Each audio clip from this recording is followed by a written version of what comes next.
الله أكبر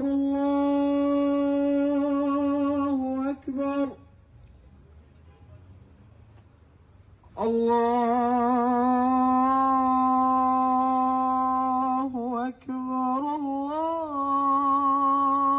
الله أكبر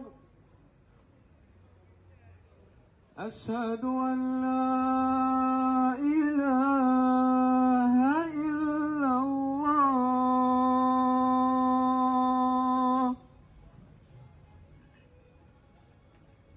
أشهد أن لا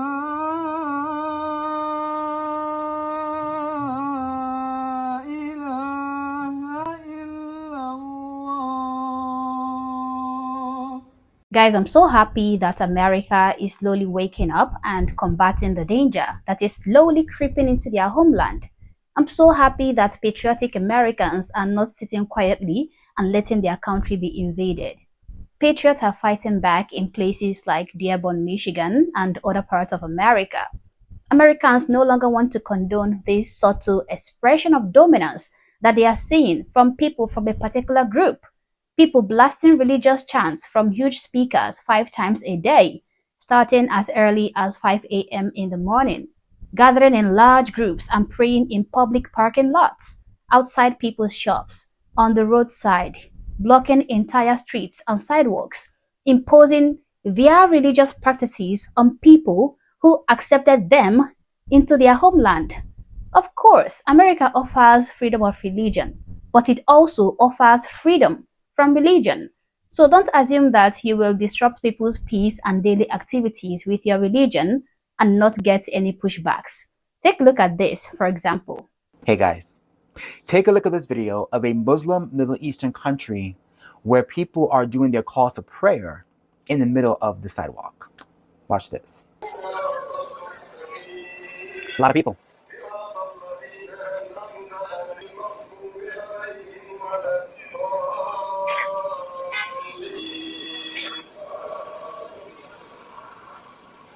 Oh, actually, that isn't a Middle Eastern country or an Arabic country. No, that's actually the state of New York.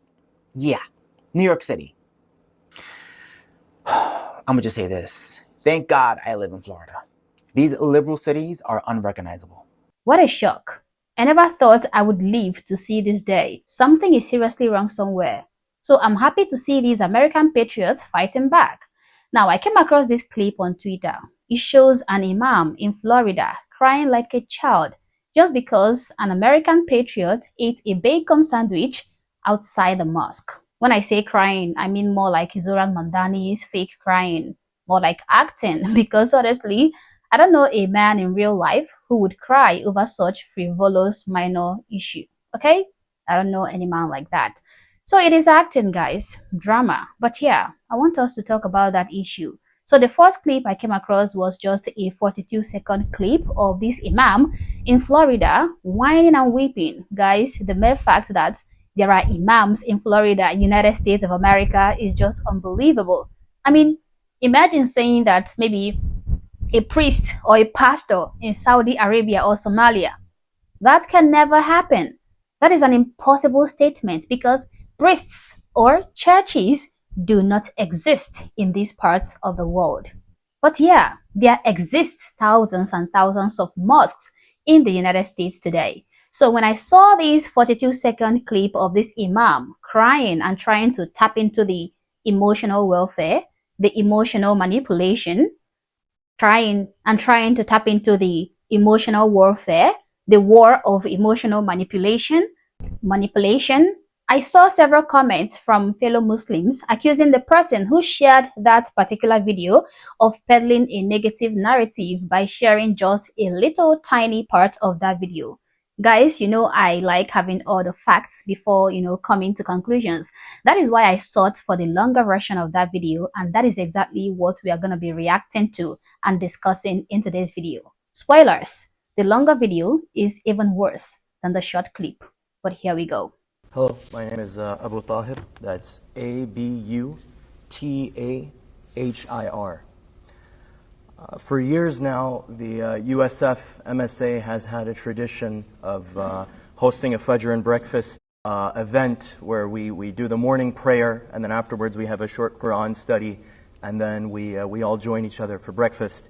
And we've done it for years with no issue, and it's always been a peaceful event. On Tuesday, around 6:30 in the morning, 11 of us gathered, the same way we always do, and we proceeded with the dawn prayer. I was leading the prayer, and we had a plan, of course, as always, to have our Quran study after. A few minutes into the prayer, I heard a few footsteps around me, and I had just assumed it was another student joining the congregation. But then I started to see movement in front of me. And very quickly I realized the reality of the situation, and it was that 3 grown men had stormed us in our peaceful demonstration. Not a demonstration, but rather an act of worship in the corner of a massive parking lot. Come on, Imam. Be bold and call it what it is, okay? You said it already. No need to keep lying. It was a demonstration. A demonstration to show the people of Florida how Islam is conquering their city. Own your actions. Enough of the lies. Come on. On USF campus, they placed a box in front of us, and it had writing on it. And it was very clear when you look at the live stream after that it was a mockery of the holy Kaaba, which is the most sacred place on earth for Muslims across the world. In the middle of our prayer, they began to yell at us. They screamed insults at us, personal insults. They insulted our Prophet Muhammad, peace and blessings be upon him. They accused us of praying to the devil. While we're in the middle of our worship, they're screaming in our faces that Jesus is Lord. But sir, is Jesus not Lord? Jesus is Lord. He is Lord. People living in the United States of America proclaiming that Jesus Christ is Lord is now considered a crime. This is America, buddy. It literally says, in God we trust in the United States currency. In God we trust, not in Allah we trust, or in Muhammad, peace be upon him, we trust. But let us keep watching, guys. They walked close to our heads while we entered the bowing position, so close that we genuinely had a fear that they were going to stomp on our heads. They pushed cameras inches from our faces, which you can see from the live streams and the recordings that have gone out. And the morning after, when I watched the videos again, and when I was reached out by families and loved ones, I had to relive the whole...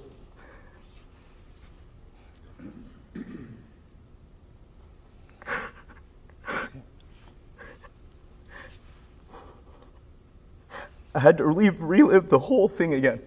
Aww, how deeply heartbreaking.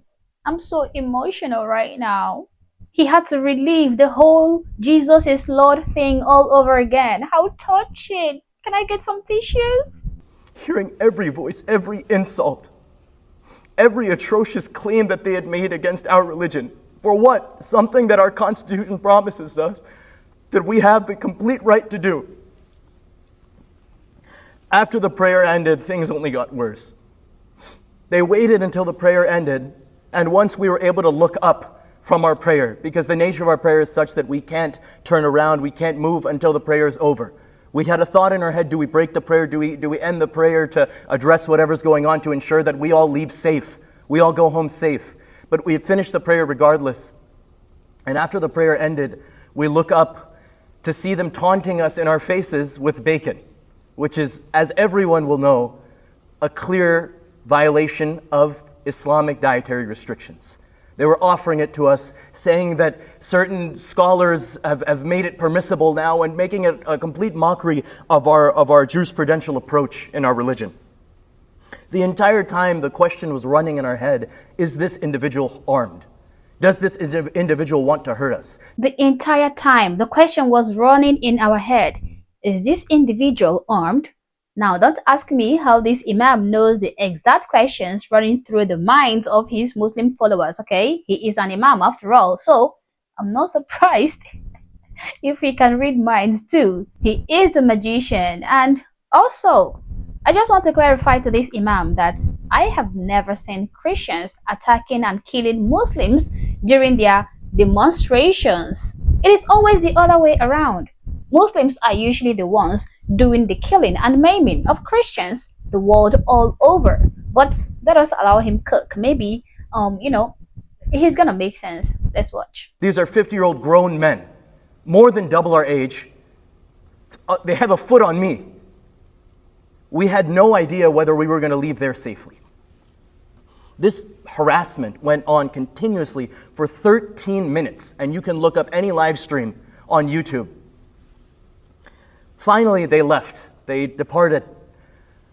And we had to sit there and wait to see if they were going to come back and continue their harassment. If they were going to come back, were they going to come back with something worse? Were they going to come back with more ill intentions? This is nothing short of absolutely disgusting. And that is actually the most apt description I can give of such a thing. What happened that Tuesday morning cannot happen again. And I refuse to let this be a temporary step in one direction that just lasts for 3 weeks while it's a trending topic, and when the headlines go down, so does this movement. I am genuinely afraid. I was born and raised in Tampa, Florida. I might look a little different, but I've had a very, very great childhood right here in Tampa, Florida. I grew up with a lot of the people that I'm looking at right now. We have always had the security of being able to practice our faith and the right to practice our faith in peace. I am genuinely terrified for the America that my children might have to grow up in if this doesn't stop today and it doesn't. Yes, I love what he said about having the freedom to practice his religion in peace in America. But one thing he left out was that he didn't have the freedom to disrupt people's lives with his religion or encroach in people's space and peace with his religion.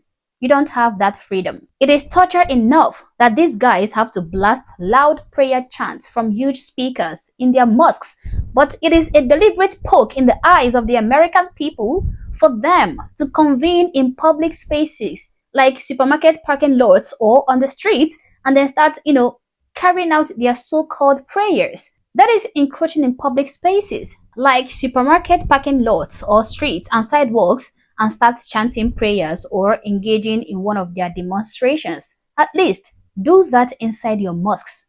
What is wrong with you? Do that inside your mosques. And mind you, these guys would not even extend Christians the same courtesy they enjoy in places like the United States. Don't you find it shocking that there is not even a single church in Saudi Arabia? A church building is extremely forbidden. No churches in Somalia too. No churches in Afghanistan. No single church in the Maldives. In fact, the government's official census effectively only counts Muslims as the citizens. There are no currently functioning churches in places like Yemen and Afghanistan and Libya. You name it, okay? These same guys would not even allow you to worship your God in the confines of a church building if you were in their home countries. Talk more of allowing you to block their roads and blast your Christian songs on loudspeakers in their home countries. But here they are, preying on your emotions and weeping unnecessarily just to, make you get emotional and allow them to invade you peacefully. He says he doesn't want his kids to grow up in an America where people are not allowed to disrupt other people's lives with their religion. But he forgot that he himself did not grow up in the type of America that he and his Muslim cohorts are trying to create today. When he was a kid, I'm sure he did not see people completely obstructing people's movement just because they are praying to Allah. I'm sure he did not witness that in America when he was a kid. He did not get woken up every day by 5 a.m. by loud blastings of Islamic chants to prayer on loudspeakers. People were allowed to say that Jesus is Lord in America. I'm sure he never cried when someone said it when he was a kid. He doesn't want America to remain America. Rather, he wants America to become Afghanistan or Iran so his kids can grow up in the fashion he wants. But the big question is, what about the American children? What about the American kids? Would they grow up in a country where they would be sent home from school if their mother packs them bacon for lunch? Because that is where America is heading to, in case you don't know. America is heading to a period where it will be considered Islamophobic to have your mother add bacon in your lunch, in your school lunch? Would American kids grow up in a society where they have to patiently wait in their parents' car for a group of fanatics to finish praying on the road before they can continue driving to their destination? What about the American children? That is the bigger question. The fact that Abu Tahir has to spell out his name for Americans to, pronounce his name properly tells you that he is not like the regular Americans. You get what I mean? It means that he has a homeland where he doesn't need to spell out his name for people to pronounce it properly. A native land where he and his children will forever call their own. So if he doesn't like the America he gets, he can always go home. He can take his children with him and give them the life he truly feels they deserve. But American kids do not have that option, okay? There is no second homeland for them. There is no place they can call theirs except America. So if the United States of America gets transformed into the next Sharia caliphate, they have no option but to be subjugated to the system. There is nowhere else they can go. This is something this Imam does not put into consideration, and this is something you should bear in mind before letting him and his cohorts sway you with their theatrical whipping and, emotional manipulation. Do not fall for it. Do not. Bear in mind that this is not Saudi Arabia. This is the United States of America. Being soft and caving into some harmless demands means that you would see this kind of thing spread quickly in all parts of America. The only thing you can do to avoid that, the only way to win this war, is to stand your ground and fight against the silent invasion. Do not give in no matter the situation. You have to fight, and fight.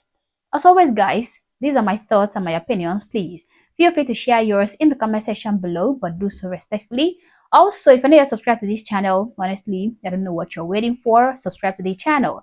Like and share this video to keep people informed, and consider joining my membership or supporting the channel in any way that you can. Thank you for watching this video, and I hope to catch you on the next one. For now, peace.